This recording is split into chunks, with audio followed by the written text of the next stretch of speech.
today on 15 on 15. Starting off with development in tourism, Swiss Paradise is a new boutique hotel aiming to attract the affluent visitors from the European market. Plus, we show you a video that depicts the transformation of beauty standards through 3,000 years. And we learn more about the role of coast guards in the open water.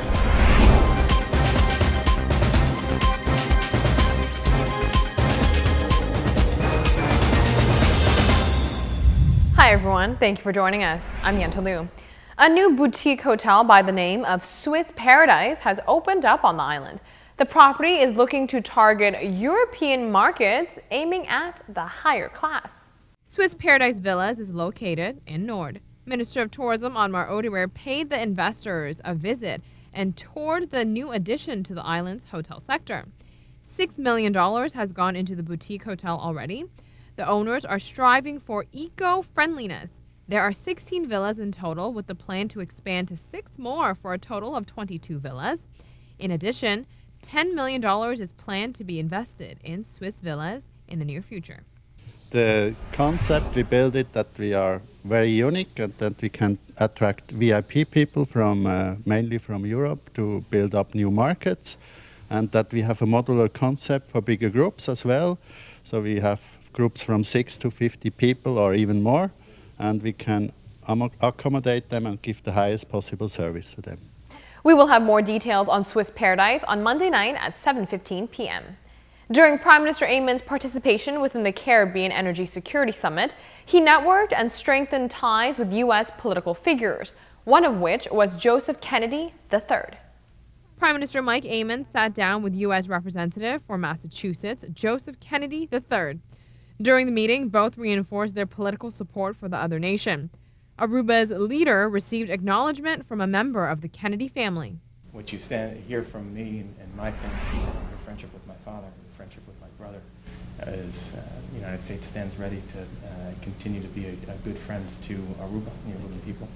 And however we can be supportive, we will continue to be. You have set an example in how you serve your country and how you have moved your country from economic stagnation that we and so many others felt to an economic recovery, environmental sustainability, tourism and others.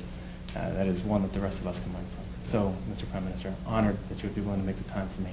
Look forward to continuing to support you and the Aruban people in the years ahead.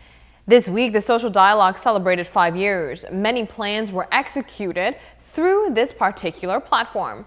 During these years, there has been differences between the members. Ahata has withdrawn from the social dialogue once before, however, has rejoined the platform.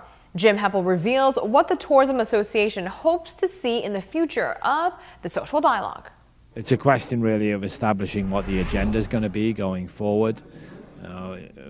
From our perspective, from Ahata's perspective, tourism is 80 to 85% of the economy. This really drives Aruba. If tourism is successful, Aruba is successful. And I think the Prime Minister and the unions acknowledge that.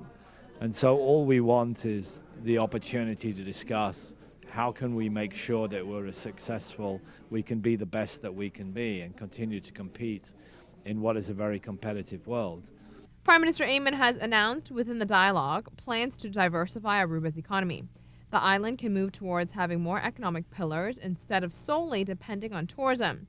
Ahata supports the strategy, but Heppel says everyone must be on board. The Prime Minister at the same time has put forward an agenda for diversifying the economy, and obviously we want to discuss that. That's important to us too.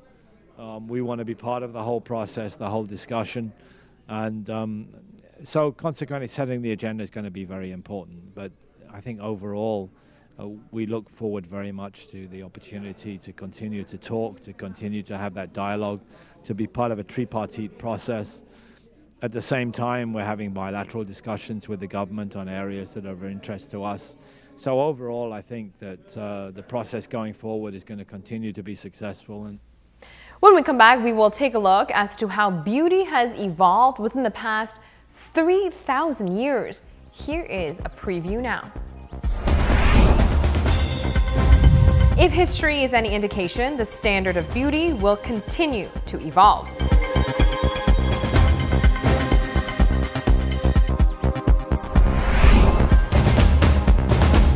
Welcome back from the break. You are watching 15 on 15. Beauty standards have changed an insane amount over the last 3,000 years. A woman to have a big booty, slender waist wasn't always seen as attractive as it does nowadays. BuzzFeed rounded up a cast of diverse women to model beauty standards as they evolved throughout 3,000 years of history.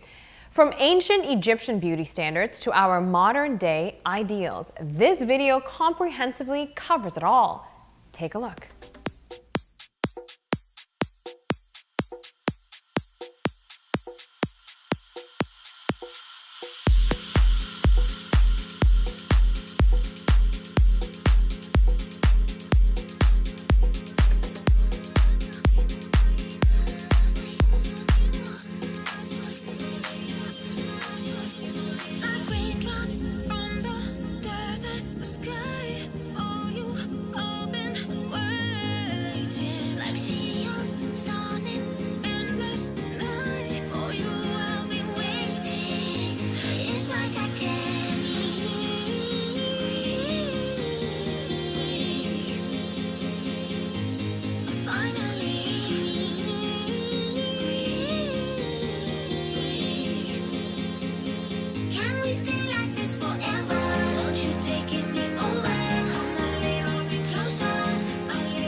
So before you get used to curves being in, get ready for that standard to change. Let's take a quick break. This is what's coming up next for you. The rules of the water for fishermen, coming up next.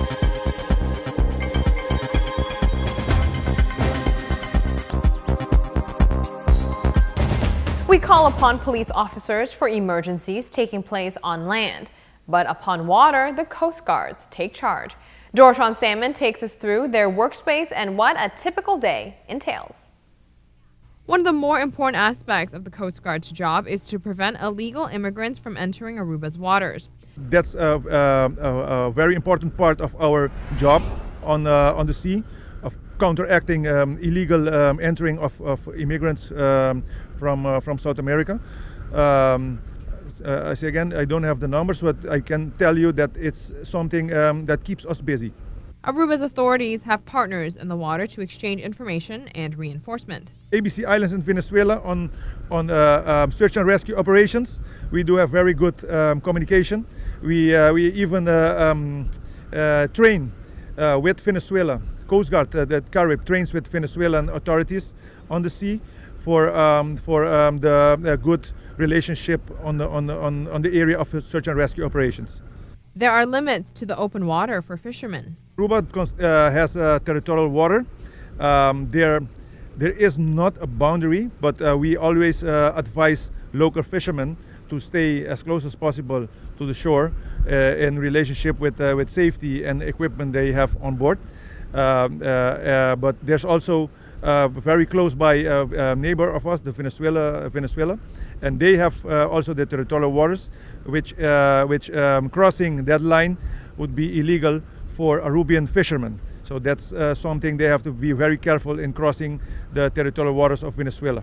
From Randolph Pascal's experience, he has a few words of advice for fishermen. Sometimes we get a call late, for instance, someone is supposed to come in at 3 o'clock in the afternoon, and at 8, 9 o'clock in the evening, we get a call that their loved ones did not reach shore.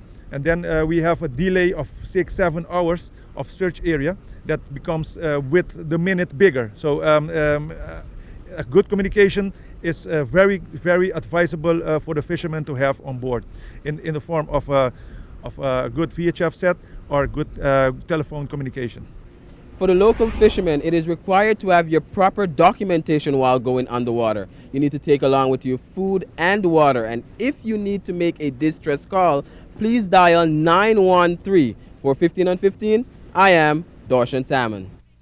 Thanks, Dorshan. That's all the time we have for now. Join us weeknights at 7:15 p.m. We will see you then.